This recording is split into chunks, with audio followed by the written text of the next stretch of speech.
परम दयाल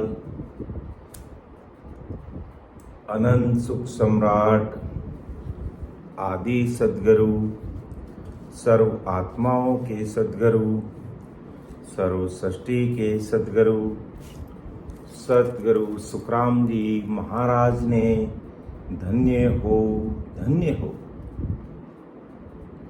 राम सभा में राम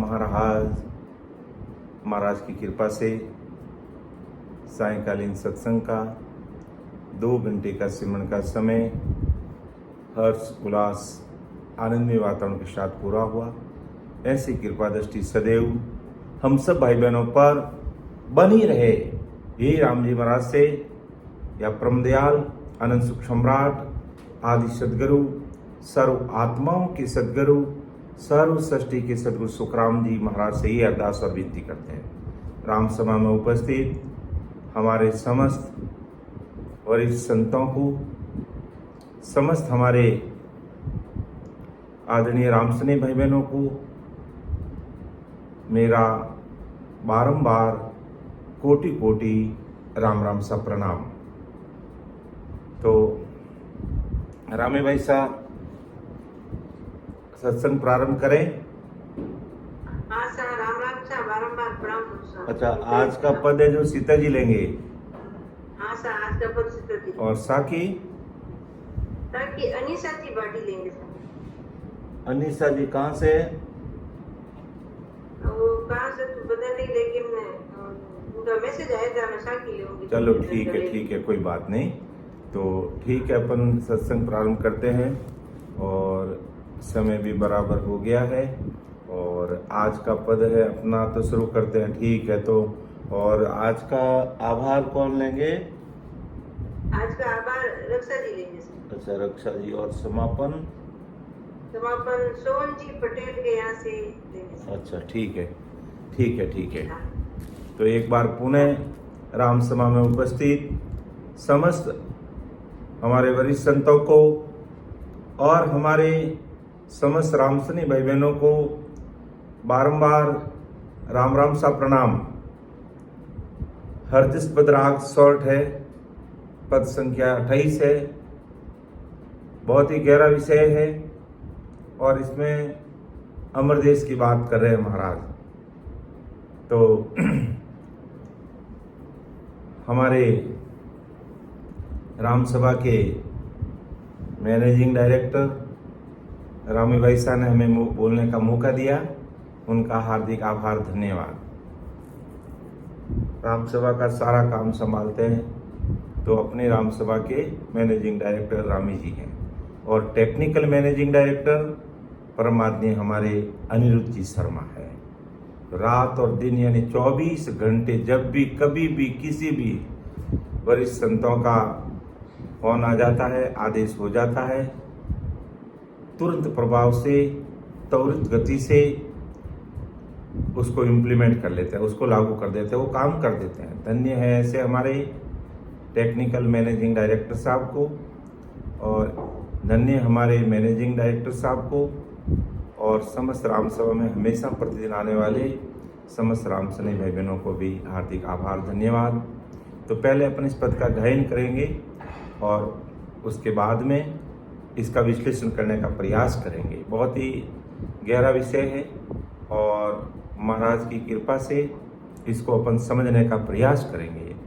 अपन परम दयाल सद्गुरु सुखराम जी महाराज से यही अरदास करते हैं, यही विनती करते हैं कि ये सत्संग कराने वाले आप ही हो। आप ही घट में विराज कर इस पद का विश्लेषण कराना, हमारा इतना सामर्थ्य नहीं है कि हम इसको जैसा आपने लिखा उसी भाव में हम संसार के सामने रख सकते हैं। तो परम दयाल अनंत सुख सम्राट आदि सद्गुरु, सर्व आत्माओं के सद्गुरु, सर्व सृष्टि के सद्गुरु, सतगुरु सुखराम जी महाराज ने धन्य हो, धन्य। परम दयाल सतगुरु दरियाव जी महाराज ने धन्य हो, धन्य। परम दयाल सतगुरु बाबा जी महाराज ने धन्य हो, धन्य। राम सभा में राम महाराज एक बार पुनः उपस्थित सभी वरिष्ठ संतों को, समस्त राम स्नेही भाई बहनों को बारंबार राम राम सा प्रणाम। तो परम दयाल सदगुरु सुखराम जी महाराज इस पद के माध्यम से फरमाते अपन इसको लेते हैं और आप भी मन में बिना ऑडियो ऑन किए बोलते रहना, ताकि इसका आनंद ही कुछ और ही है। इसको थोड़ा अपन अंतर मन से, अंतकरण से, निज मन से, हृदय से, अंदर से पूरा खोकर के महाराज का बन करके अगर अपने इसको सही तरीके से गायन करना, बोलना अगर समझ में आ गया तो अर्थ तो अपना आप आ जाएगा, अर्थ इसका अपना आप आ जाएगा। परम दयाल सदगुरु सुखराम जी महाराज ने ये अणबे की प्रवानगी के शब्द है, लेकिन वो चाहते तो महाराज उसी समय साकी लिख करके उसका भाषांतर करते, समझाते, लेकिन ऐसा नहीं किया, क्योंकि ये अणबे की प्रवानगी के ओरिजिनल शब्द है। भाषांतर करना, समझाना, विश्लेषण करना, सपोर्टिंग हृदय लेना, ये सब क्या है? ये अपन सब माया का भेड़ है, इसमें माया की बात है। इसलिए महाराज ने कहीं उसका भाषांतर नहीं किया और नहीं उनको अलग से समझाने का प्रयास किया। ओरिजिनल शब्द जैसे अणबे की प्रवानगी सतरूप साई परमात्मा के देश से महाराज के घट में प्रकट हुई, वो हमारे सामने प्रकट कर दी। और उसके बाद में सुखसाण जी महाराज, जो परम दयाल अनंत सुख सम्राट आदि सदगुरु सुखराम जी महाराज जब सहज शरीर मौजूद थे और उसी समय टालनपुर की धरा धरती पर प्रकट हो गए, और प्रकट होते ही परम दयाल सदगुरु सुखराम जी महाराज ने आकाशवाणी में सुखसाण जी महाराज को कहा कि आप दो प्रकार का पावर लेकर के इस धरा धरती पर प्रकट हुए, दो प्रकार का ओहदा लेकर के आप इस धरा धरती पर प्रकट हुए हो, तो आपके पास में दो पावरफुल चीजें रहेगी। एक तो आप मुल्क का राज करो, यानी नवखंड पर राज कर सकते हो बादशाह बन करके, ऐसा पावर भी तुम्हारे पास में है। फिर दूसरा, अनंत जीवों का उद्धार करना, उनको परम मोक्ष में भेजने का पावर भी परमात्मा के घर से, अर्थात मैं दूंगा आपको, सुखराम जी महाराज ने कहा। तो ये दो चीजें कार्य करने का आपका हुक्म है, इसी कारण आप इस संसार में आए हैं। तब सुखसाण जी महाराज ने कहा, अभी तो मैं माँ के गर्भवास से निकला हूं, आया हूं, थोड़े दिन माँ के हसल का दूध पी लूं, उसके बाद आपकी जो मर्जी है वो मुझे ओहदा दीजिए और मैं उसके आपकी आज्ञा अनुसार, आपकी आज्ञा को सिर-ताज रखते हुए वही काम करूंगा। तब फिर परम दयाल अनंत सुख सम्राट आदि सदगुरु सुखराम जी महाराज ने फरमाया कि आपको नवखंड पर राज करने का कार्य नहीं सौंपेंगे, आपको अनंत जीवों का उद्धार करने का कार्य दिया जाएगा। तो कहा जो आपकी इच्छा है। ये बात जन्मते ही हुई, और जब 18 वर्ष के सुखसाण जी महाराज हो गए, और राघोदास जी महाराज उस समय 15 साल के थे, उम्र में राघोदास जी महाराज छोटे थे सुखसाण जी महाराज से, लेकिन परम दयाल अनंत सुख सम्राट आदि सदगुरु सुखराम जी महाराज को पहले मिलने के कारण राघोदास जी महाराज बड़े हुए, और उन्हीं को परम दयाल सदगुरु सुखराम जी महाराज का कि आज से आप इन्हीं को गुरु मानना, क्योंकि मैं आपको आज के बाद वापस मिलने वाला नहीं हूँ, और गुरु शिष्य आप है जो इस सत्स्वरूप पावरफुल परमात्मा की सत्ता को आगे बढ़ाना, भजन करना। तो वो सुखसाण जी महाराज उस समय प्रकट हुए, तो वो चाहते तो भी इसका भाषांतर अच्छी तरह से कर सकते थे, लेकिन नहीं किया उन्होंने। भाषांतर की तरफ ध्यान नहीं दिया, विश्लेषण करने की तरफ ध्यान नहीं दिया। क्यों नहीं दिया? क्योंकि उसमें माया की बात आती है, संसार की बात आती है, और ये अद्भुत जो अणबे की प्रवानगी है उस देश की वैसे के वैसे उन्होंने रखा। बाकी अगर वो भाषांतर करते तो अपन से आज लाख गुना अधिक कर लेते। इसलिए जैसा अपन को समझ में आता है अपन उसको थोड़ा भाषांतर और समझाने का प्रयास करते, क्योंकि बिना भजन के ये शब्द वैसे समझ में आते नहीं है। और अज्ञानी जगत भजन करती नहीं है, पहले ज्ञान सुनने का प्रयास करती है, फिर भजन में लगती है। संसार की रीति उल्टी है, संतों की रीति उल्टी है।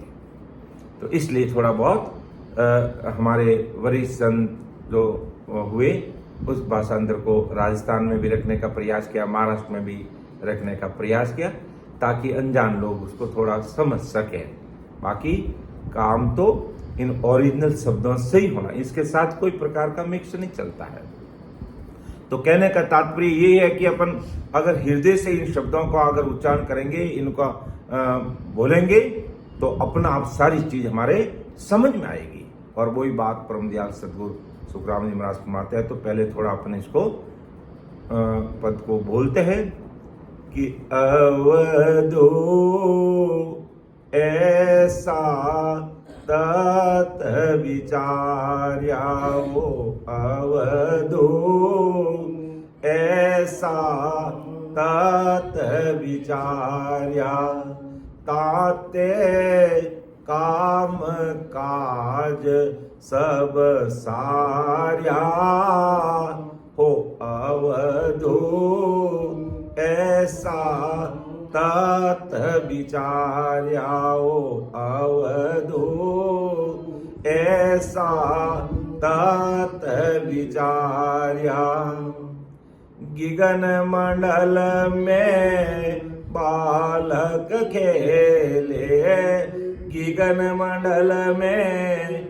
बालक खेले रूप बरण न्यारा चवदे भवन लोक मिलती नो चवदे भवन लोक मिलती नो बालक खेल पसार्या हो अवधो ऐसा तत विचार्या हो अवधो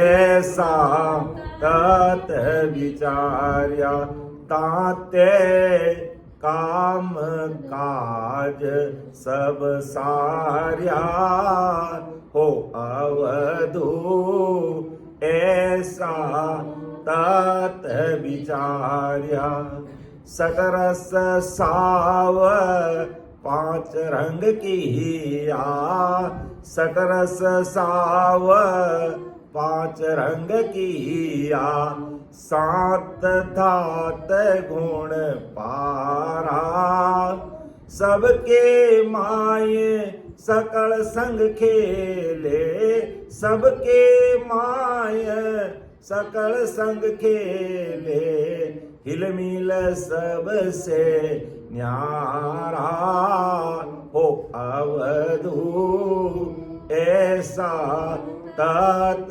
विचार्या हो अवधू ऐसा तत विचार्या सटदल छेद मेरे कुमींद्या सटदल छेद मेरे कुमींद्या सुरग इकी सुन्यारा तिरवेणी संत जाय विराजा तिरवेणी संत जाय विराजा काल घेरवा मारा हो अवधू ऐसा तत विचार्या हो अवधू ऐसा तत विचार्या नैण बिना निरखिया झाई बिन रसना बतलाया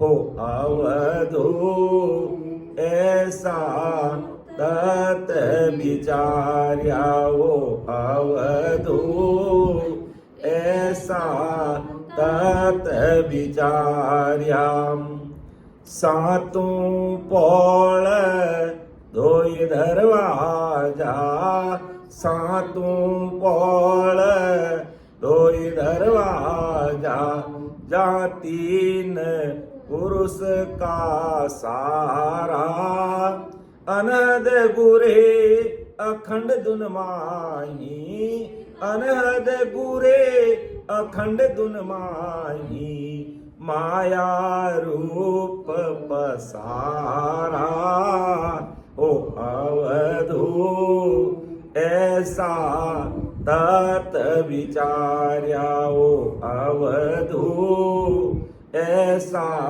तत विचार्य सोई सुमेर गोल है भाई सोई सुमेर गोल है भाई ताहुई गेल पसारा उगेगा कोई संत सूरवा उगेगा कोई संत सूरवा तन मन शीस अवारा हो अवधू ऐसा तत विचार्या वो अवधू सातत विचार्या मन पवना काया बस की ना मन पवना काया बस की ना निर्भय नाव विचार्या जन सुख राम चढ़ता जन ऊंचा जन सुख राम चढ़ता जन ऊंचा पांच पचे पच हार्या ओ अवधू ऐसा तत विचार्या ओ अवधू ऐसा तत विचार्या ताते काम काज सब सार्या हो अवधू ऐसा तत विचार्या हो अवधू ऐसा तत विचार्या हो अवधू ऐसा तत विचार्या। धन्य हो महाराज को, धन्य हो महाराज के शब्दों को, धन्य हो महाराज की शता को, धन्य हो इस परम तत्व को। तो देखो कितनी बड़ी बात परम दयाल अनंत सुख सम्राट आदि सदगुरु सुखराम जी महाराज आज अपन सभी भाई बहनों को, संसार के समस्त भाई बहनों को, समस्त नर नारियों को समझा रखे। अवधू ऐसा तत्व विचारिया, विचारना नहीं कहा विचारिया, मैंने ऐसा तत्व विचार लिया, ऐसे तत्व को पहचान लिया, ऐसे तत्व को समझ लिया। हे अवधू, अवधू कई पर संतों ने मन को बताया और कई अवधू सन्यासी को कहा। महाराज ने किसी को कहा जरूर है, मन को तो कह रही है, लेकिन यहाँ अवधू का मतलब अगर व्यक्ति के रूप में कोई है तो कोई सन्यासी हो सकता है। जो वधू, एक तो होता वर, एक तो वर होता है, एक वधू होती है। संसारिक दृष्टि से वर और वधू को पति पत्नी कहते हैं, तो लेकिन यहाँ अवधू है, अवधू यानी वधू है लेकिन वो अवधू है, उसके कोई पति नहीं। तो या अगर पति है तो उसकी पत्नी नहीं है, तो वो ऐसा कौन हो सकता है? सन्यासी हो सकता है। तो कई अगर अपन देखें तो सन्यासी को कहा ऐसा भी समझ में आता है, या हो सकता महाराज के लाखों शिष्य थे, उनमें से किसी जो कोई भी त्यागी बैरागी होगा, कोई महाराज का सिख होगा तो उसका नाम होगा अवधू, अपन ऐसे समझ लेते। लेकिन महाराज ने उसको क्या कहा, क्योंकि अवधू उस सन्यासी के लिए ज़्यादा ठीक यूं बैठता है कि मैं, हे अवधू तू तो जो मायल जगत की भक्तियाँ करता, होड़ काल तक की भक्ति करता है, तो तेरा कार्य होने वाला नहीं है। तू होड़ काल तक पारब्रह्म तक जाएगा, सुख दुख से न्यारा हो जाएगा, लेकिन तेरे पांचों विषय और इच्छा रूपी माया तेरी खत्म नहीं होगी। इसलिए तुझे वापस जन्म में आना पड़ेगा। लेकिन अवधू, मैंने ऐसा तत्व विचारिया है, ऐसे तत्व को, उस परम तत्व को कह दो, उस ब्रह्म चीज को कह दो, नैनचर कह दो, निज नाम कह दो, कुदरत कला कह दो, सत्य शब्द की सता कह दो। मैंने उसका विचार कर लिया और उसको हृदय में उतार लिया, उसको पहचान लिया कि इस तत्व के बिना कोई काम होने वाला नहीं है। लक 84 यानी योनि को मिटाना इस तत्व से मिटेगी। गर्भवास में नहीं आना, इस तत्व की भक्ति करने से अपन नहीं आ सकते। लक 84 योनि में नहीं जाना तो इस तत्व की भक्ति करेंगे तो नहीं जाएंगे। आवागमन से मुक्ति चाहते हो तो इसी तत्व से। तो महाराज ताते काम काज सब सारिया के इस तत्व का विचार करने पर, इसको हृदय में उतार कर, इसको घट में प्रकट करने पर सारे काम का आज महाराज अपन सब भाई बहनों को कह रहे हैं, उस अवधू के माध्यम से आज महाराज अपन सबको कह रहे हैं कि इस परम तत्व की तुम पहचान इस घट में कर लोगे, क्योंकि वो परम तत्व, वो सदगुरु साहिब की सता, राम जी की सता हमारे घट में है और होन काल की सता भी है। लेकिन जिसने इस परम तत्व की सता को पहचाना वो प्रकट हो गई इस, और होन काल की सता एक तरफ हो गई। और जब होन काल की सता से जो दुनिया रचमच है उससे अलग हो जाएगी और इस परम तत्व की पहचान इस घट में कर लेगा, ताते काम काज सब सारिया, तो सब काम हो जाएगा। सब काम का मतलब आवागमन से मुक्ति मिलेगी, गर्भवास में नहीं आएंगे, लक 84 योनि हमारे नजदीक नहीं आएगी, और काल 10 कदम से नमस्कार करेगा, प्रणाम करेगा, क्योंकि हमारे पास वो तत्परम तत्व है, वो निज नाम है, वो कुदरत कला है, सत्शब्द की शता हमारे घट में रोम रोम में प्रकट है वो, तो उससे सारा काम हो जाएगा। और ऐसा नहीं, पूरी दुनिया के काम भी उसी से होता है कि 3 लोग 14 भवन, 3 लोग 14 भवन बनाना ब्रह्मा विष्णु में शक्ति को काम दिया गया, लेकिन वो बन जाते, मिट जाते। फिर आकाशवाणी में सदगुरु साहिब पावरफुल परमात्मा ने आकाशवाणी में बोला कि शक्ति ब्रह्मा विष्णु महेश कान खोल के सुनो, ऐसे ये तुम्हारे 3 लोग 14 भवन ये थिर होने वाले नहीं है, आकाश पाताल धरती नहीं बनने वाले।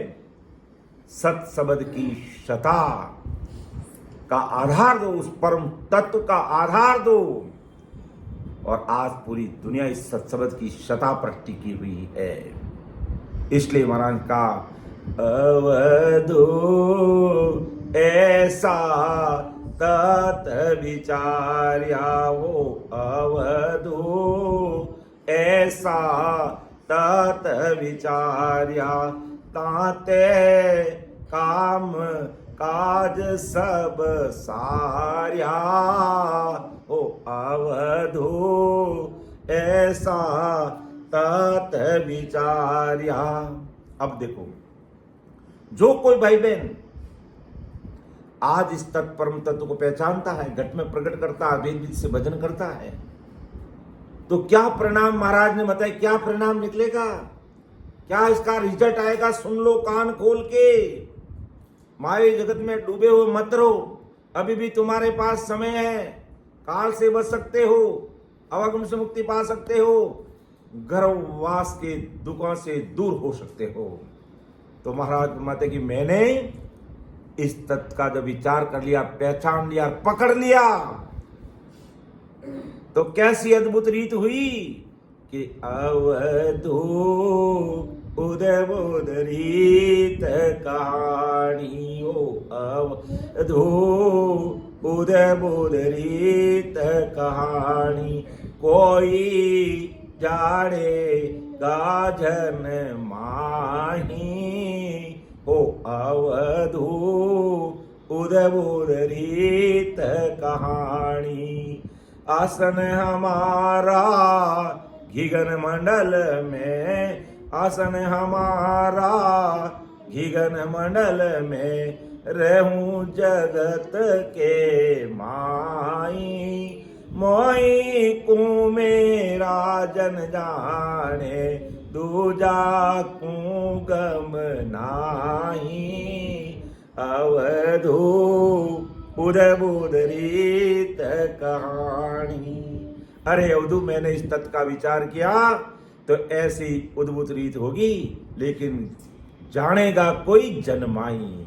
कोई जन होगा, राम जी का जन होगा, वो इस माई यानी अंदर में पहचान करेगा, और उसका रिजल्ट जब पहचान कर लेगा तो आसन हमारा गगन मंडल में रहूं जगत के माई। कि मैं जगत में रहते हुए मेरा आसन कहाँ है? गगन मंडल में है, उस आनंद पद में, राम जी के देश में। मोहि को मेरा जन जाने, दूजा को गम नहीं। जो इस वेद रीति से भजन करके इस तत्व परम तत्व को पहचान लेगा, वो उस गगन मंडल में वास कर लेगा।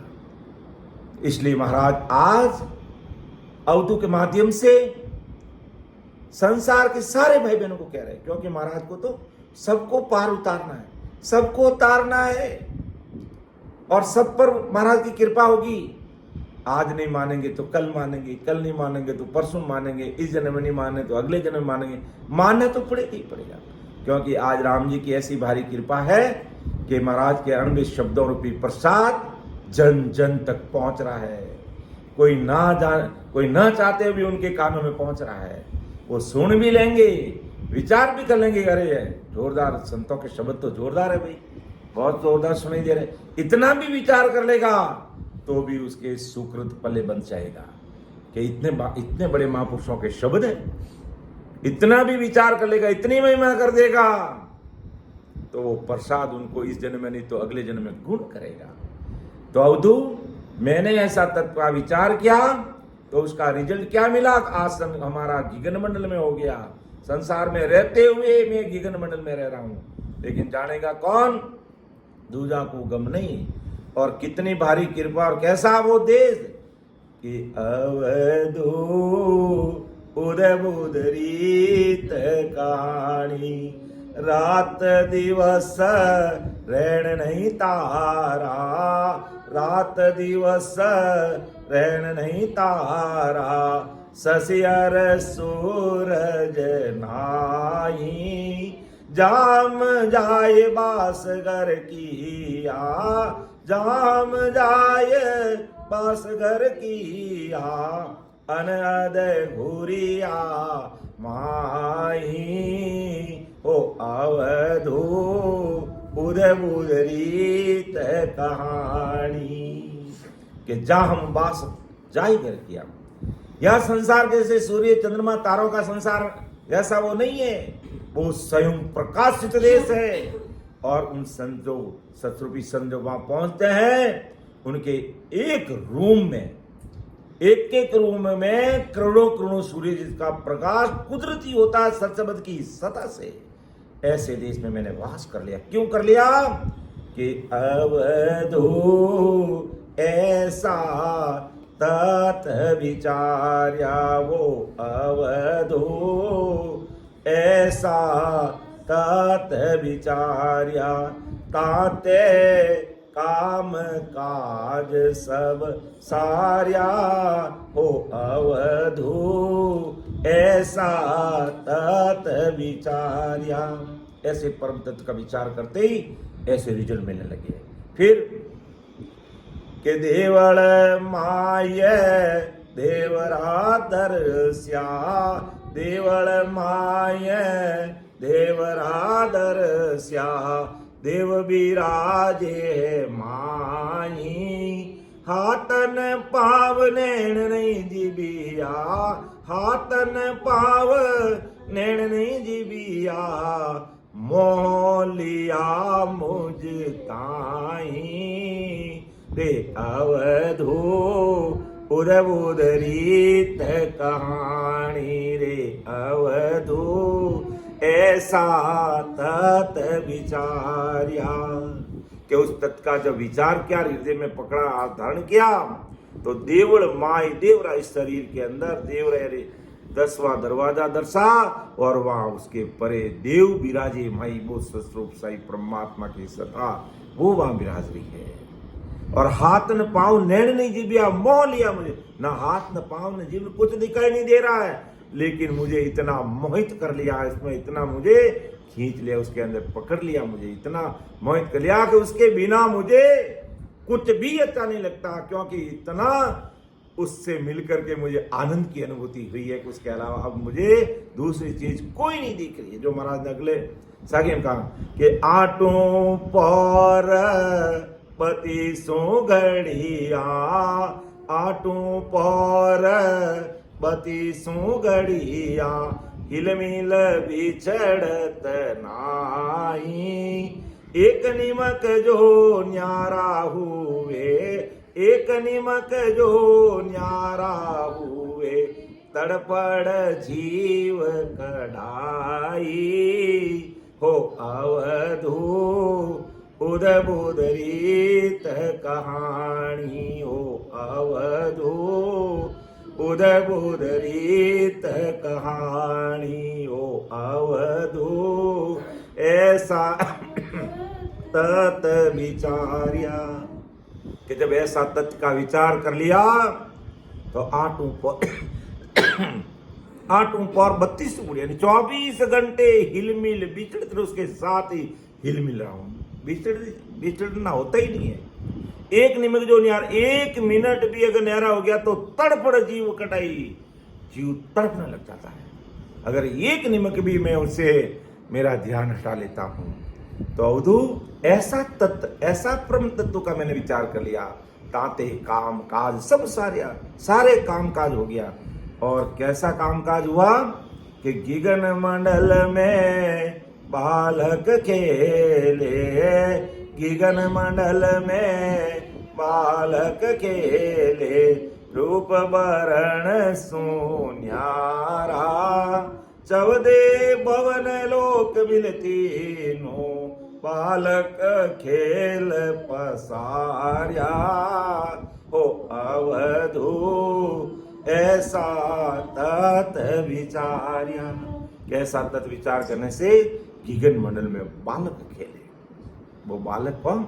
नयनचंद निज नाम का अधर ध्यान का अखंड सता समाधि अखंड ध्वनि का अनुभव में आ रही है। गगन मंडल में बालक खेल रहा, जो रूप वर्ण सुनियारा। अब उस अखंड ध्वनि का, उस सता समाधि का कोई रंग रूप बता सकते हैं? नहीं बता सकते। कि ऐसा तत्परम तत्व का विचार करते ही गगन मंडल में बालक वो खेल रहा है। अर्थात गगन मंडल में उस सदगुरु साहिब पावरफुल परमात्मा की सत्ता का आनंद ले रहा है, जो रूप वर्ण सुनियारा, जिसका कोई रंग रूप नहीं है। 14 भुवन लोक मिलती नु, बालक खेल पसारिया। लो, बालक का कैसा खेल है कि 3 भुवन 14 लोग या 14 भुवन 3 लोग सब में उसका पसारा है। क्योंकि 3 लोग 14 भुवन इस बालक की शक्ति से ही है, जो पैदा हुए इससे ही बने। धरती आकाश पाताल 3 लोग 14 भुवन किससे बने? इस सत्सबद की सत्ता से ही बने। तो सब जगह उस बालक का पसारा है, अर्थात उस नयनचंद निज नाम सत्सबद की शता का पसारा सब जगह है। यानी 3 लोग 14 भुवन सब जगह ये बालक की शता है, सब जगह ये बालक की शता है। अर्थात इस नयनचंद निज नाम की शता इस सत्सबद की शता काम करती है। और जिसने पहचान लिया, जिसने इसको पहचान लिया, वही वो सता प्रकट हो जाती है। सता 3 लोग 14 भुवन सब जगह प्रकट है, सब जगह है, लेकिन प्रकट नहीं करने के कारण अज्ञानी जगत को इसका पता नहीं चलता है। तो ऐसे परम तत्व पर विचार करेंगे तो इसे उस सत्स्वरूपी राम नाम को भेद विधि से आते जाते शास्त्र में उसका रटन करेंगे तो ये तत्परम तत्व इस घट में प्रकट होगा। तब है जो ताते काम का सब श्रेय, सारे काम हो जाएंगे। और वो परम तत्व की शता 3 लोग 14 भुवन सब जगह उसका पसारा है, सब जगह वो चीज है। अर्थात सब जगह वो गगन मंडल में सब जगह वो विद्यमान है। यानी 3 लोग 14 भुवन की उत्पत्ति उस तत्व से, उस ब्रह्म से हुई है। और बालक का खेल सब जगह पसार, सब जगह उस सत्सबद की सत्ता के बिना ये दुनिया का एक पत्ता नहीं हिल सकता है।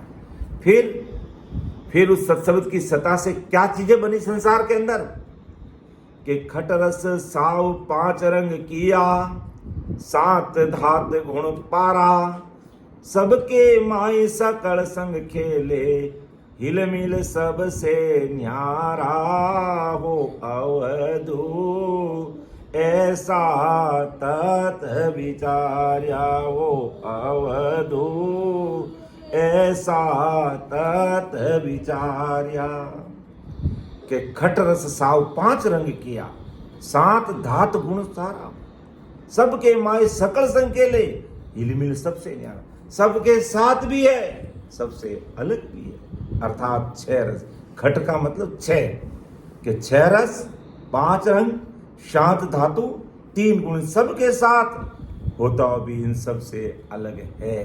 ये सबके साथ है लेकिन इनसे न्यारा है। सबके साथ रहता भी इन सबसे वो अलग है क्योंकि संसार को ये 6 रस 5 रंग 7 धातु और 3 गुणों से ये भरा पड़ा है। संसार इसमें भरा पड़ा है लेकिन इनको बनाने वाले भी वो सत्शब्द की सत्ता ही है लेकिन इनके साथ होते हुए भी इनसे अलग है। अर्थात परम दयाल अनंत सुख सम्राट आदि सदगुरु सुखराम जी महाराज उस अवधू के माध्यम से आज संसार के सारे भाई बहनों को समझा रहे हैं कि ऐसे ये सत्शब्द की शता के द्वारा इन सब का निर्माण हुआ। इनके साथ होता भी ये शता न्यारी है, ये अलग है, उसकी तुम पहचान करो। और जब तक उसको अलग से पहचान नहीं करोगे तब तक तुम्हारे साथ रहता हुआ भी तुम्हें पता नहीं चलेगा। तो आज हमारे घट में, आज हमारे शरीर के अंदर गुणकाल की सत्ता है जिसमें ये 6 रस 5 रंग 7 धातु सब आ जाता है, वो भी है सत्ता इस घट में ही है। और इस बालक की सत्ता, इस परम तत्व की सत्ता, इस नहनचर निज नाम की सत्ता भी हमारे घट में ही है, हमारे अंदर ही है। लेकिन जब तक हम उन गुणकाल की सत्ता से ऊपर उठ करके सदगुरु साहिब पावरफुल परमात्मा की तरह हमारा दृष्टिकोण नहीं बनाएंगे तब तक हमें इस बालक का, इस परम तत्व का पता नहीं चलेगा। हमारे साथ है लेकिन पता नहीं चलेगा। लेकिन जब गुणकाल की सत्ता को अलग कर अर्थात मायावी जगत से, मायावी भक्तियों से, इन मायावी त्यागी, बैरागी, वेदांती, वेगदारी सन्यासियों से ऊपर उठ करके सदगुरु साहिब का शरणा लेकर, सदगुरु साहिब का शरणा लेकर अर्थात उस नहनचर निज नाम रूपी तत्परम तत्व को पहचानना पड़ेगा, उस पर विचार करना पड़ेगा, तब हमारे सारे काम होंगे। बाकी वो सत्ता हमारे साथ है लेकिन प्रगट किए बिना पता नहीं चलता है। और प्रगट करने का तरीका एक ही है, उस सत्य स्वरूपी राम नाम का स्मरण करना पड़ेगा।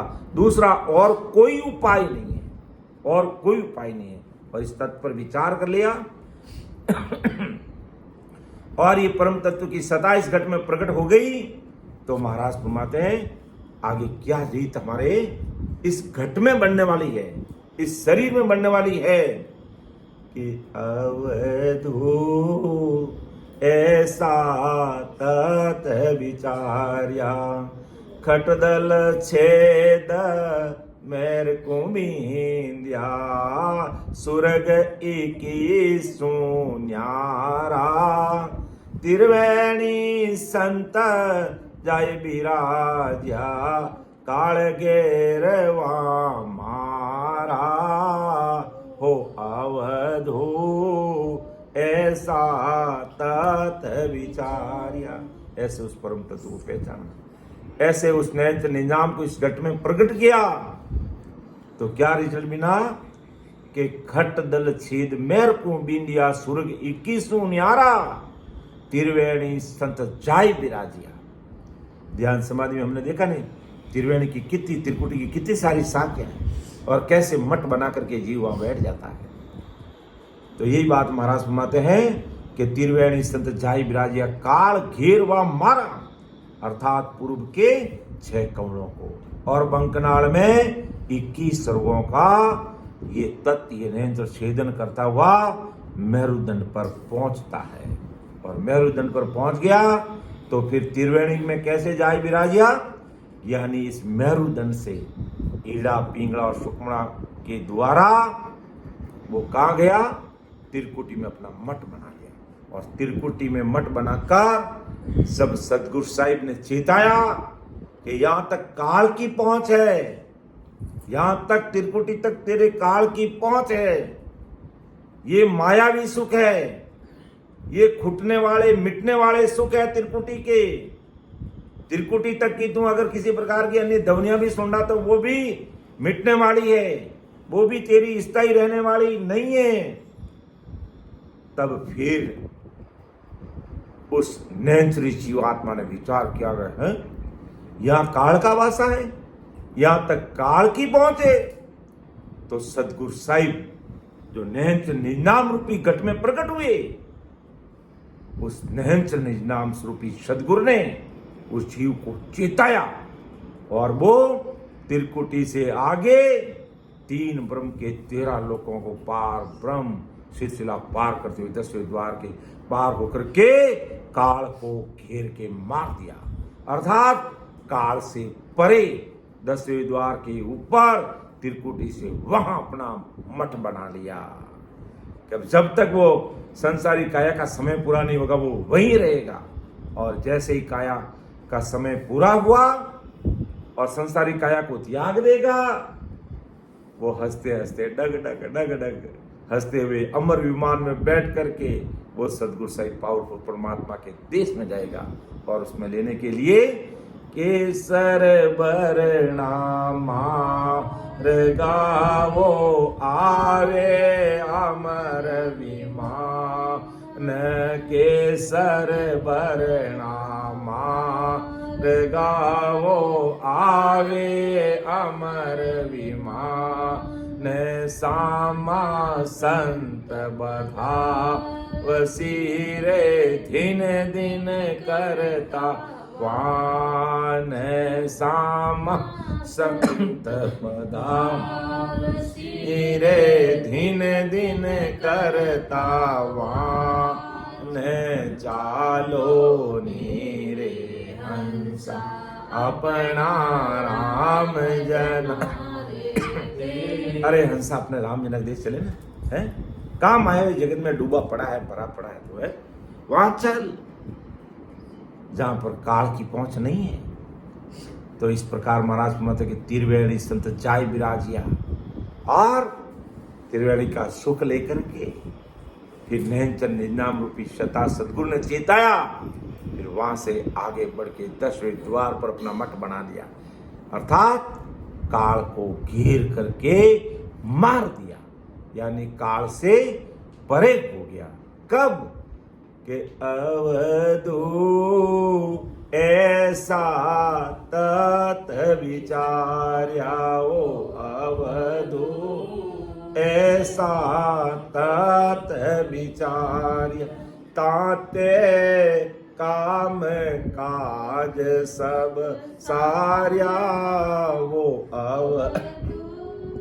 ऐसा तत् विचार्या, कैसे परम तत्व को विचार किया, पकड़ लिया। फिर आगे और क्या कृपा हुई, जो महाराज अगली साखी में फरमाते हैं कि नैना बिना निर किया जाई, बिन रसना बतलाया, कि नैना बिना निर किया जाए, कि नैन बिना, ये देखने वाली आंखों से नहीं, इन चर्म चक्षुओं से ना दिखकर वो दिव्य चक्षुओं से दिखने में आया, ऐसा है जो निरखा। और फिर बिना वाणी के, अभी तो अपन को वहां तक पहुंचते पहुंचते तो भजन करना पड़ता है, और जैसे ही आगे बढ़ गए, कहां पर 10वें द्वार के परे हो गए कि गढ़ चढ़िया सुखराम, होठ कंठ सुखराम के गढ़ चढ़िया बंद हुई, तो वो वहां जाके बंद हो गया। और मां शून्यता है जो ये सूरत रूपी काया भी थक जाती है और वो दिव्य काया बन जाती है, दिव्य चक्षु खुल जाते हैं। और उसी से है जो कि नैन बिना निर किया, कि ये संसारिक नैनों के बिना उन दिव्य दृष्टि से उनको देख लिया, और बिन रसना बतलाया, यहाँ तो राम राम करना पड़ता है, और वहां पहुंचते ही बिना राम राम है जो बिना राम राम किए, या पहले तो वहां तक नहीं पहुंचे तब तक तो करना पड़ता है, और वहां पहुंच के बिना किए होने लग जाता है, और यहाँ सब कुछ देखना पड़ता है, वहां बिना देखे दिव्य दृष्टि से देखने में आ जाता है। कब क्या अवधू ऐसा तत् विचारिया, क्या उदू ऐसा तत् विचारिया। और क्या कृपा हो गई कि सातों पौड़ धोई दरवाजा, जहाँ तीन पुरुष का सारा, अनद गुरे अखंड दुन माई, माया रूप पसारा। हो अवधू ऐसा तत् विचार्या, वो अवधू ऐसा तत् विचार्या। ताते काम काज सब सार्या, हो अवधू ऐसा तत् विचार्या। देखो कितनी बड़ी बात महाराज लिख रहे हैं कि सातों पौड़ धोई दरवाजा, जहां तीन पुरुष का सारा, अनहद घुरे अकंड दुनमाई, माया रूप पसारा। अर्थात महाराज कहां तक की बात कर रहे हैं? त्रिकुटी तक की बात कर रहे हैं। और सातों पौड़ दो ही दरवाजा, 7 पौड़ और 2 ही दरवाजा, यानी 7 + 2 यानी 9 दरवाजा, 3 पुरुष का सारा, यानी 9 दरवाजों तक अगर ये जीव जाता है तो वो 3 पुरुष यानी 3 लोक में रहता है। और किसके अधीन रहता है? ब्रह्मा विष्णु महेश के। ब्रह्मा विष्णु महेश के सातों पौड़ 2 ही दरवाजा, यानी 7 पौड़ और 2 दरवाजे, यानी 9 दरवाजा तक जीव जाता है तो वो 3 लोक में ही रहता है। आवागमन से उसकी मुक्ति नहीं होती है। और किसके आधिपत्य में रहता है? 3 लोकों कौन? ब्रह्मा विष्णु महादेव, उनके आधिपत्य में वो रहता है, उनके आधिपत्य में ही वो रहता है। और अनंत गुरे अखंड दुनमाई, माया रूप पसारा। अर्थात त्रिकुटी तक भी अनंत की कई ध्वनियां अखंड सुनाई देती है, लेकिन वो अखंड रहती नहीं है, वो मिट जाती है। और प्रैक्टिकल कई भाई बहन सुनाते हैं, बिल्कुल सुनाते हैं। वो बाकायदा वो ध्वनि कैसी आवाज आती है, ऐसी गुंजार करके भी बताया कि भाई मैं देखो यहाँ मेरा त्रिकुटी में ध्यान लग रहा है, और ये आते ही थोड़ी देर में राम राम करता हूँ, और करते करते करते करते अपना आप वो त्रिकुटी तक की ध्वनि शुरू हो जाती है। और वास्तव में वो हमने प्रैक्टिकल इस चीज को देखा, भीलवाड़ा के अंदर प्रैक्टिकल इस चीज को देखा हमने। तो ऐसी स्थिति बन जाती है। तो महाराज फरमाते हैं कि यहाँ तक तो माया रूप का पसारा है, यानी यहाँ तक माया है। यानी अगर अपन सरल शब्दों में समझें तो 9 दरवाजे से जीव जाएगा, 3 लोक में रहेगा, आवागमन से मुक्ति पाएगा नहीं, और ब्रह्मा विष्णु महेश के आधिपत्य में वो रहेगा, और त्रिकुटी तक की अनंत ध्वनियां सुनेगा तो वो भी माया का पसारा ही है। वो ध्वनियां भी मिटने वाली है, अखंडित रहने वाली नहीं है, और उनसे मायावी सुख चैन तमा से मिलेंगे। लेकिन अखंड, जिसे अपन सता समाधि कहते हैं, जो ससुर परमात्मा के देश की जो अखंड ध्वनि कहते हैं, वो तो 10वें द्वार के परे जाने पर ही मिलने वाली है। ऐसा परमदयाल सदगुरु सुखराम जी महाराज ने उस अवधू को समझाया था। और आज परमदयाल अनंत सुख सम्राट आदि सदगुरु सुखराम जी महाराज आज अपन सब भाई बहनों को समझा रहे हैं कि अवधू ऐसा तत् विचार्या, वो अवधू ऐसा तत् विचार्या। ताते काम काज सब सार्या, हो अवधू ऐसा तत् विचार्या। सोई सुमेर गोल है भाई, सोई सुमेर गोल है भाई, का होई गेल पसारा, पूगेगा कोई संत सूरवा, पूगेगा कोई संत सूरवा, तन मन शीस अवारा, हो अवधू ऐसा तत् विचार्या। अब देखो महाराज भजन करते हुए जो बीच में आने वाला जो विकट घाट है मेरुदंड का, उसकी बात बता रहे हैं महाराज के। उस तत्व के बिना, इस मेरुदंड को, उस परम तत्व के बिना, उस नयन चंद निजाम के बिना, उस सत्सबद की सता के बिना, उस कुदरत कला के बिना उसको पार नहीं कर सकते। वो बात महाराज ये समझा रहे हैं कि अवधू देख, ऐसा मैंने वो तत्व विचार किया है और इतना जो विकट घाट आने वाला है उसको भी मैंने पार किया है कि सोई सुमेर गोल है भाई, ता हुई गैल पसारा। कि कितनी बड़ी बात की कि सोई सुमेर गोल है भाई। अब सुमेर है, गोल है, कैसे गोल है? सबके गोल है। नहीं है पता, हाथों हाथ अपने पीछे हाथ लगाओ, ये मेरुदंड सर्वाइकल, ये देखो उभरा हुआ भाग नहीं है, गोल गोल, यहीं से होकर के और यहीं से गंगा कुंड से ईड़ा पिंगला सुकमणा फूट करके त्रिकुटी में पहुंचती है, त्रिकुटी में जाती है। तो सोई सुमेर गोल है भाई, ये मेरुदंड सर्वाइकल का जो हमारे पीछे गर्दन के पीछे उभरा हुआ भाग है। कितनी मुश्किल से इसको पार किया जाता है। कई भाई बहन कहते हैं मेरे यहाँ दोनों कंधों में दर्द हो रहा है, मेरे पीठ में दर्द हो रहा है। ऐसी है जो अनुभव की बातें हम सबके सामने शेयर करते हैं, खूब सारे भाई बहन की। और आज भी जो भाई बहन मेरुदंड पे है, जो अभी हमारे सामने बैठे हैं, एक संत, बाल युवा संत है, तो वो कह रहे हैं अभी मेरा इस पीठ के अंदर बहुत भारी दर्द हो रहा है, क्योंकि वास्तव में यहाँ तक पहुँचते हैं तो अपार दर्द होता है। तो यहाँ पर अगर नयन चरणी हो जा, ये परम तत्व की सता नहीं होती, सदगुरु साहिब की कृपा नहीं होती, तो इस मेरुदंड को पार करना बड़ा दुर्लभ हो जाता, बड़ा मुश्किल हो जाता। तो परम दयाल सदगुरु सुखराम जी महाराज आज संसार के सारे भाई बहनों को कह रहे हैं, इस अवधू के माध्यम से कह रहे अवधू, मैंने इस तत्व परम तत्व को चीना, उस नयन चंद निजाम को पकड़ा, इससे सोई सुमेर गोल है भाई, वो सुमेर पर्वत मेरुदंड जो गोल है पीछे, ता हुई गेल पसारे, यही से हम अमर लोक जाने का रास्ता है। लेकिन पूगेगा कोई संत सूरवा, तन मन शीस आवारा। कितनी बड़ी बात की, कौन पूगेगा? कौन मेरुदंड को पार करेगा? थोड़ा उसको ऊपर करो, सीधे डायरेक्ट ठंडी हवा आ रही है ना, इसको ऊपर करो थोड़ा। तो पूगेगा कोई संत सूरवा, तन मन शीस आवारा। कौन पूगेगा? कौन इस मेरुदंड को पार करेगा? पहली बात तो ये तत्व होगा, परम तत्व होगा, नयनचर होगा। फिर कोई संत सूरवा, भजन करे जन सूरा हो, नहीं कायर को काम साधु, भजन करे जन सूरा। या सूर्य संत पहुंचेगा, और वो भी कौन? तन मन शीस अवार के, तन और मन से शीस अवार के, नतमस्तक होकर के इस तन से भजन करेगा, मन को इसमें लगा देगा और सासा रूपी पूंजी का सदुपयोग करेगा और सब कुछ सदगुरु साहिब के सामने समर्पित हो जाएगा, अपना अंतःकरण दे देगा, कहीं 1% भी किंतु परंतु नहीं रहेगा।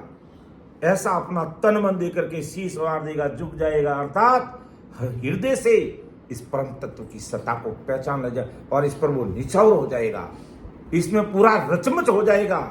ऐसा सूरवीर इस मेरुदंड की घाटी को पार करेगा कि सोई सुमेर गोल है भाई, ता हुई गैल पसारा। यहीं से हमारा गैल रास्ता जाता, आगे बढ़ता पसारा। पसारा क्यों कहा? क्योंकि तीन रास्ते यहाँ से आगे ईड़ा पिंगला और सुकमणा के द्वारा हमारा ध्यान त्रिकुटी में पहुंचता है।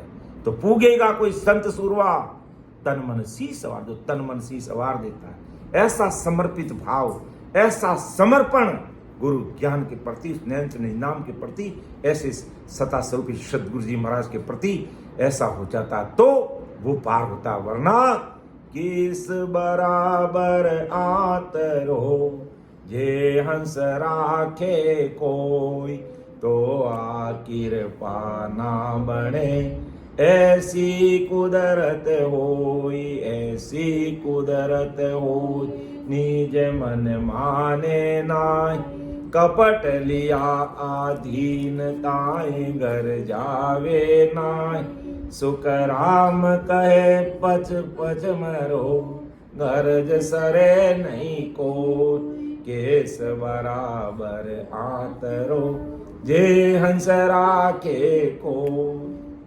बहुत बड़ी समझ की बात महाराज ने की कि सदगुरु शरणा में, सत्सबद की शता में, गुरु वाणी में, सत्स्वरूपी संतों के प्रति अगर तुमने अपना समर्पण कर दिया है तो अब बाल बरिया केस बराबर भी जरा सा भी अंतर में रेस मत रखना, अंतर में फर्क मत रखना, कहीं पर भी किंतु परंतु की बात पैदा मत होने देना है अगर इसी जन्म में इस भवसागर से पार होना है तो। और यही बात महाराज पर पूगेगा कोई संत सूरवा तन मन सी से हमारा हो, वो सूरवीर संत पार हो जाएगा। लेकिन उसके साथ में क्या चाहिएगा, वो बात महाराज ने पहले कह दी, वो तत्व, उस परम तत्व को पकड़ना पड़ेगा, उसको इस घट में प्रकट करना पड़ेगा, नैंच निंदाम की इष्टता को। ताते काम काज सब सरिया, अर्थात अवधो ऐसा तात विचार्या, वो अवधो ऐसा तात विचार्या, ताते काम काज सब सार्या, हो अवधो ऐसा तात विचार्या। मन पवना काया बस की ना, मन पवना काया बस की ना, निर्भय नाव विचार्या। जन सुख राम चढ़ता जन ऊंचा, जन सुख राम चढ़ता जन ऊंचा, पांच पचे पच हार्या, हो अवधू ऐसा तत विचार्या, वो अवधू ऐसा तत विचार्या। ताते काम काज सब सार्या, हो अवधू ऐसा तत विचार्या, वो अवधू ऐसा तत विचार्या। फिर कैसे उस देश में पहुंचेंगे, उसका फॉर्मूला महाराज हम सबके सामने रख रहे हैं कि मौन मन पौना काया बस कीना, निर्भय नाम उचार्या। कि मन को पौना बस, पौना के साथ में लगाया और काया बस की ना, इस काया को बस में किया, मन को, यानी मन के मते तो अनेक है, ये कितना विकराल रूप धारण कर लेता, कितनी बड़ी कहां तक सोच लेता, कितनी लंबी दूरी पर एक पल में पहुंच जाता है। मन की दौड़ बहुत लंबी है भाई। तो महाराज फरमाता है कि इस मन को शासा के साथ लोकर इस काया को बस में किया, इस काया के बस में किया, मन को सांसा के साथ जोड़ करके, अर्थात आते जाते श्रवण क्रिया और इस मन को सांसा के अंदर लगाया और निर्भय नाव उचारी। निर्भय नाव का, उस परमात्मा के जाने वाले इस नाव का निर्भय होकर के, भयरहित होकर के, निर्भय होकर के उस नाव का नाव विचारे, उस नाव का सिमरण किया, उस नाव का रटन किया, निर्भय होकर के। अब इस नाव से ही मुझे पार उतरना, और इसके अलावा मैं पार उतर नहीं सकता हूं। कि मन पवना काया बस की ना, निर्भय नाव विचारिया। जन सुखराम चढ़ता जन ऊंचा, तब वो जन ऊंचा चढ़ता है कब, मन को बस में कर करके, काया के बस में करके और सासा के साथ लगा करके रात और दिन भक्ति में निर्भय नाव का विचारता है। और पांच पचे पच हारिया, ये पांच तत्वों का शरीर और पांच विषय सब एक तरफ किनारे हार जाते हैं। और नहीं तो देखो अपन, पांच विषय हमें किस प्रकार सताते हैं, पूरा जगत जानता है और उसमें ही भरा पड़ा है, उसमें ही रचमच है। लेकिन जो इस तत्व का विचार कर लेता है, इस परम तत्व की पहचान इस घट में कर लेता है, ताते काम काज सब सारे, ये मन, ये अपमन भी निज मन बन जाता और पांच तत्व के शरीर से परे और पांचों विषय भी पचे पच हारिया, ये भी हार करके एक तरफ हो जाता है। अवधू, जब मैंने इस तत्व का विचार किया, मैंने इस तत्व को अपनाया, मैंने इस परम तत्व को इस घट में प्रकट किया, ताते काम काज सब सारिया। अवधो ऐसा तत विचार्या, वो अवधो ऐसा तत विचार्या। ताते काम काज सब सार्या हो अवधू ऐसा तात विचार्या हो अवधू ऐसा तात विचार्या। तो परम दयाल सदगुरु सुखराम जी महाराज तत्कालीन समय में, उस समय में है जो इस अवधू को समझाया, और आज महाराज अपन सब भाई बहनों को समझा रहे हैं कैसे उस तत्व का विचार करना, उस परम तत्व की पहचान करना, सदगुरु शरणागति में रह करके शब्द भेद की बात पूछना, शब्द का भेद लेकर भजन करने का तरीका समझना, सिमरन करने की विधि को हृदय में उतारना, और उसी के अनुसार भजन करोगे तो ये तत्व परम तत्व तुम्हारे अंदर प्रकट हो जाएगा, और इसी के द्वारा तुम परम मोक्ष की प्राप्ति करोगे। और दूसरा कोई उपाय नहीं है, और दूसरा इस संसार में कोई उपाय नहीं है। अगर होता तो महाराज और कहते, तत्व के अलावा और किसी की बात हमारे सामने रखते, लेकिन इस तत्व, इस नयनचर निजनाम, इस कुदरत कला निजनाम सत्शब्द की शता के अलावा दूसरी बात महाराज ने कहीं पर नहीं लिखी है। इसलिए आज अपन महाराज कहते हैं परम दयाल अनंत सुख सम्राट आदि सदगुरु, सर्व आत्माओं के सदगुरु, सर्व सृष्टि के सदगुरु सुखराम जी महाराज को धन्य हो, धन्य हो, क्योंकि उन्होंने परम तत्व की बात की है, नयनचर निजनाम की बात की है, कुदरत कला की बात की है, निजनाम की बात की है, और परम मोक्ष में जाने का जो रास्ता है, वेद है, उसको खोल करके इस घट में रखा है। उसको खोल कर उस जाने के मार्ग को हम सबके सामने खोल के रख दिया, पूरा का ये अमर लोग जाने का मार्ग है, तुम्हारे गट के अंदर है। और दुनिया कहाँ देखती है? बाहर। दुनिया कहाँ देखती है? अमर लोग जाने का मार्ग बाहर देखती है। तो महाराज ने उसके लिए भी लिखा, बूला नर भौंता फिरे हर ढूंढन के काज, साहिब तो सुखराम के नेड़ा है घटमाई।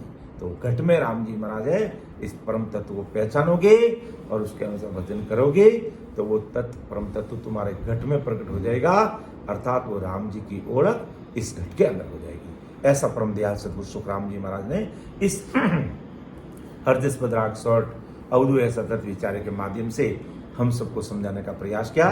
तो हमें इस पद को जरूर बार बार सुनना चाहिए, समझना चाहिए, विचार करना चाहिए, और अपनी कमी पेशी को दूर निकाल करके हमारा अभी ठिकाना कहाँ है, अभी तुम कहाँ विराजते हो।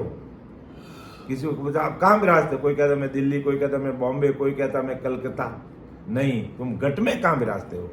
खमेरजन पे हो, त्रिकुटी में हो, 3 ब्रह्म के 13 लोकों में हो, तो होण काल पार ब्रह्म सतलोक में हो, सिद्ध लोक में हो, 10 द्वार के परे हो, कहाँ हमारा ठिकाना है। अगर अंतिम ठिकाने पे नहीं पहुंचे तो हमें रात और दिन प्रेम प्रीत के साथ लगना चाहिए।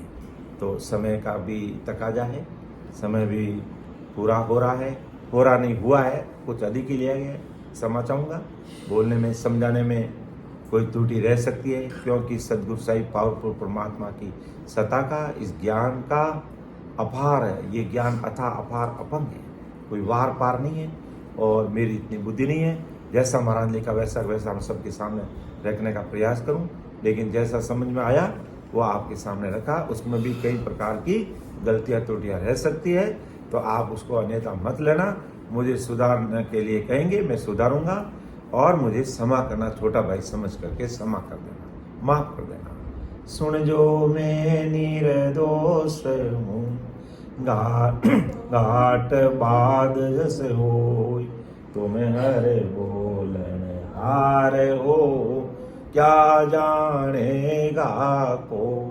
परम दयाल अनंत सुख सम्राट आदि सदगुरु, सर्व आत्माओं के सदगुरु, सर्व सृष्टि के सदगुरु, सदगुरु सुखराम जी महाराज ने धन्य हो, धन्य।